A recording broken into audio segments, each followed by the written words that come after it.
Hi class, I wanted to make a real quick video clip on how to access Scratch 3.0 for home use. You guys could be practicing what you've been learning in the classroom at home.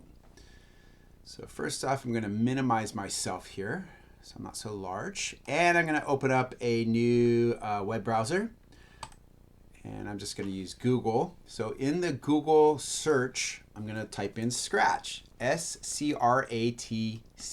Hit enter and look at that. It popped it up right here in the front, Scratch. So it's actually taking me to their actual main website, which is Scratch, S-C-R-A-T-C-H .mit.edu.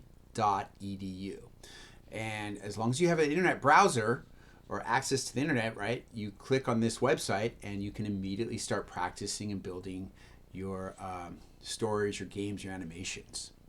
What's nice about this is you can actually join right here, and if you join in, you can create your email and your username, but when you're making your projects, it will automatically save them for you. So that's kind of a nice perk. But again, you need to make sure you have your parents' permission in order to join the Scratch website.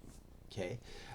If you don't want to join, that's fine, because all you have to do is right here to the left-hand side in the purple, start creating. We click that and voila, it takes us to the Scratch app website. And then here, this is the interface that we've been practicing with and using in the classroom. So you have your tabs at the top. You have your coding tabs here. You have your costume tabs here. Right, here's our Scratch cat. Right, you have your sound file tabs. How you access your sound is down here on the left-hand side. Right, you can choose all your sound files.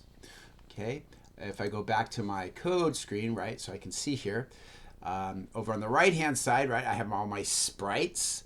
So here we can choose different sprites. In this case, maybe I want to have a cake.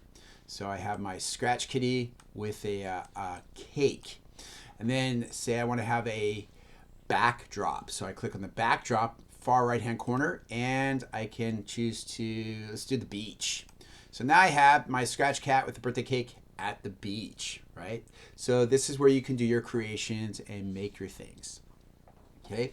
Now, what's also cool is that Scratch allows you to download the program and you don't need the internet then. So in the classroom, that's what we've done. We've chosen to download the program on all the computers so we don't have to deal with the internet at all.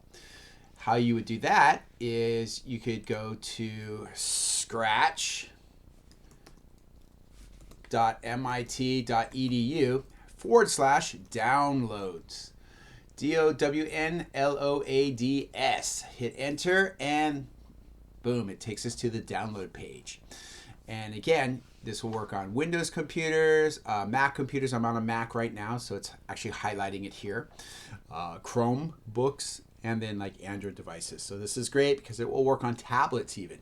If you have an Android or like an Apple iPad, it'll allow you to download the app so you can be practicing and building your programs, and you don't even need the internet. So this is where you can download it. So that's just it really quick. I just wanted to share with you how to access scratch.mit.edu to be able to access the content for home use. And then of course, /download, so you can download the application and then you can use the Scratch application without having the internet. All right, so that was it. Just short and sweet, so you guys can practice at home. All right, have a great day and we'll see you soon.